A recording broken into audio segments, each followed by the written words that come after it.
Hello everyone, welcome back to SwitchUp and to a sponsored video where we're going to take a look at a game called Class of Heroes 3 Remaster, which unsurprisingly is a remaster, Glen.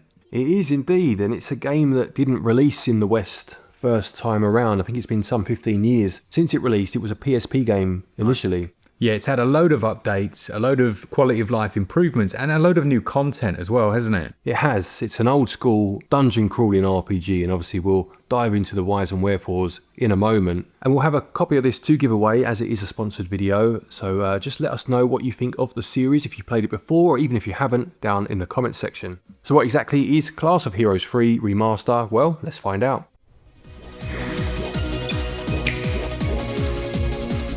When it comes to storyline, that's tied to the 3 distinct schools that you can start the game with. So those 3 schools include the Draken Academy, the Presiana Institute, and the Takahio College. Nicely pronounced, well done. Thank you. Each of those has unique story elements, and they do feel quite distinct in terms of the types of students that attend them, and you'll meet unique characters as well that will push the story forward as you progress. It's also important to note, I don't know if you said it, Mark, that each school is tied to the game's difficulty as well.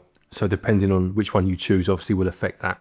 So very briefly then, we did mention this is a dungeon crawling RPG, an old school dungeon crawler, if you've ever played one of those back in the day, first person views and all that. But you, as we've already mentioned, also have that school life aspect where you'll be following school life, and this will aid you in your quest. So for example, the classes side of it boils down to alchemy and being able to synthesize new weapons or break things down to get their parts, their components. The library is where you'll see the quests that you're given by various people, and you can also recruit new students and build new teams to then take out into the dungeons. Classes are handled with what essentially amounts to subjects, so you can choose your different one and that will control the character's abilities.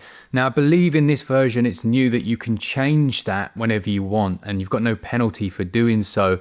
So I think Glen was a knight or something like that. My character was a thief. Yeah, it was. So the thief is good at opening any treasure boxes that you find which may contain a trap and not setting the trap off. So obviously each class will have strengths and weaknesses. I think they're called courses officially in the game, aren't they? And as Mark said, you can change between them at any time to suit any needs that you may have, or change things if it's not working for you. Other things that you can do are you can actually manage the relationship synergies between your team. This comes with a pro and a con. So if you decide to set 2 people as having a close bond, then you must choose someone that you're essentially not friends with.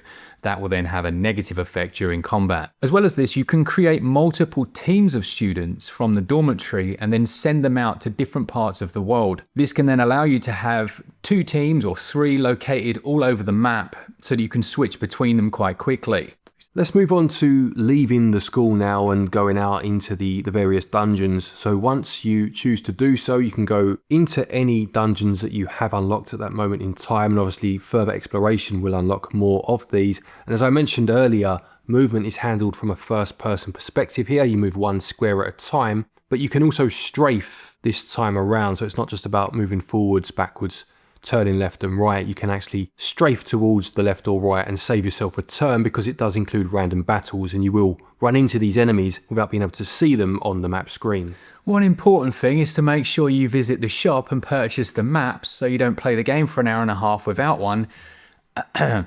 And yeah, you'll find navigation much easier then. You'll be going out into those places because you'll have quests which can be gathered from the library, and these will give you various different tasks such as finding a helmet or going to defeat a certain boss. Yeah, the maps are handled again in a very traditional way, in as much as you will fill in each square of the map once you've walked into it. So buying the map gives you the capacity to see exactly where you're going, but it isn't a fully fledged map from the off. You'll need to fill it out yourself. When we're talking about things being old school, I think that's really reflected in the way you move around the world. So for example, once you've unlocked a new dungeon, it doesn't necessarily mean you can automatically travel there on the world map or to a new town. You will have to manually travel there through the existing areas.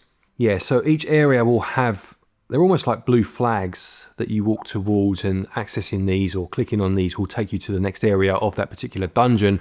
And any red diamonds that you find will either take you back to the school if you need to heal up, say, and you do this at the clinic, or you can sleep in the dormitory, or they'll take you to any new town that is accessible via that dungeon. When it comes to difficulty, well, as we mentioned, this is old school and it is pretty tricky at the start. In fact, it's advised that you hang around the start areas and just almost grind.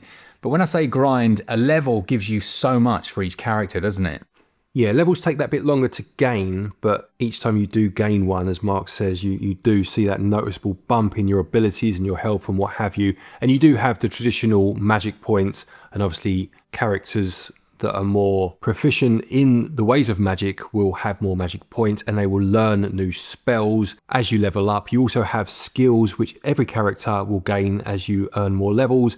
And again, these will be appropriate for the class that you are. So for example, we mentioned the knight earlier. Some of their skills involve protecting everyone or taking the first hit, taking the brunt of the attacks from the opposition. You will encounter bosses along the way, but realistically, before you can even tackle those, you must level up your party. I got hammered in the first boss. I think Glen was the only character to survive, which was a bit annoying. And he obviously gained multiple levels as the others don't level if they're unconscious. We have mentioned some of the new features just organically as we've been talking, but we'll make it explicit now. Bearing in mind this didn't come out in the West first time round, so it's not a game we'd played before, but as far as we can see, these are some of the new features for this remaster. So it includes significantly improved and modernised graphics, along with a smoother and more polished user interface. The relationship system that we mentioned is new. There's a wider variety of classes and character combinations available. The dungeons themselves have been expanded. As far as we can see, the free schools that you can choose from at the start is a new feature. Apologies if we are wrong about that, but the information we have does seem to suggest so, and generally more content has been included as a result of this. Yeah, I believe that also does affect things like the crafting. I like the way that works. So you can either purchase crafting recipes or you can figure it out. So you can break something down into its core components, start to piece them together and see if that gives the option for creating something new. And in that regard, yeah, you could spend a lot of time within that area, and it does become more essential because purchasing from the shops is bloody expensive, Glen. Yeah, absolutely that. And as Mark said, you'll break bits down and you'll find other components. It may be that you can add, say, poison to a sword that you've already got, or just make it a +1, a +2, make it that bit stronger. And this will definitely help as you see things ramp up in terms of difficulty pretty quickly. Let's move on to the visuals now then, and as we mentioned, this has received an overhaul being a remaster, and it's gone for a hand-drawn style in terms of characters, with more of a almost like polygonal-based environments when you're walking around in that first-person view. Yeah, those 3D environments do look nice, I have to say. Yes, they're a little dated in air quotes in terms of the design and the geometry, but they do look nice.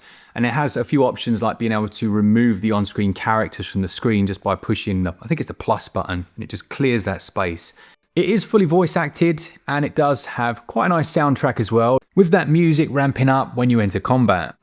So moving on to value then, and this will cost you £24.99 here in the UK, and there'll be regional equivalents on your screen, and there is a physical that you can pick up also. For this type of game, I mean, the amount of hours it will take you in terms of obviously the added content, what was originally there, but just in terms of that difficulty curve of learning the ropes and leveling up, there's certainly a chunky amount of game here for your money. Yeah, it is nice to have a proper physical on Switch, and I don't think 24 quid is too much to ask. If you're a fan of old school dungeon crawlers, if you're obviously you were about in that era when they were much more prominent, and it's a game that maybe back in the day you wanted to play, but obviously it didn't get that Western release, then this is definitely the time to pick it up. If you are someone that's curious about the genre in this format, then I would say this is quite a good one to start with. You will need to read everything and make sure you're taking in what it's telling you, because there is a lot to take in. But once you get past that first maybe hour or so, it's definitely an enjoyable game. So a big thanks to PCube for sponsoring this one. Let us know down in the comments what you think of it. We will be giving away a copy. And yeah, it's nice to get to play all these just random games, really. Yeah, I've always enjoyed these sort of games. I was saying to Mark, you know, that back in the day when graphics weren't what they are now and what have you, that first-person view, before you had first-person shooters, it was quite a rarity, wasn't it? Quite a novelty, and it was always really interesting when games had that.